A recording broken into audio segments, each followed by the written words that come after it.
ايه الفرق بين كارت الحساب الشخصي وكارت المشتريات؟ انا محمود سعودي، وفي الفيديو ده هقول لك باختصار الفرق بينهم.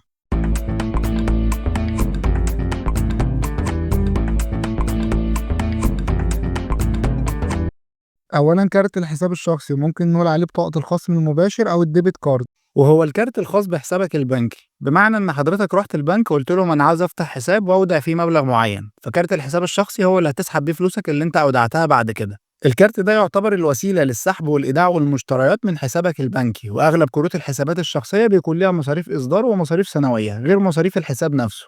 أما كارت المشتريات وممكن نقول عليه البطاقة الائتمانية أو الكريدت كارد، هو كارت البنك بيستخرجه ليك بضمانة معينة، ممكن بضمان شهادة أو مرتب أو ضمانات أخرى. الفلوس اللي بتكون في الكارت ده يعتبر هي فلوس البنك، بتسحب منها أو تشتري بيها، وممكن تقسط المعاملات وتسدد في وقت معين البنك بيكون محددهولك. الكارت ده برضه بيكون ليه مصاريف إصدار ومصاريف سنوية، وبتحسب فوائد وغرامات في حالات معينة. ولو عاوز تعرف أكتر عن كارت المشتريات تابع الفيديو اللي جاي هشرحه لك بالتفصيل. ولو عجبك الفيديو ما تنساش تبعته لغيرك علشان يستفاد، وما تنساش تعمل لايك وتشترك. شكرا ليك، والسلام عليكم ورحمة الله وبركاته.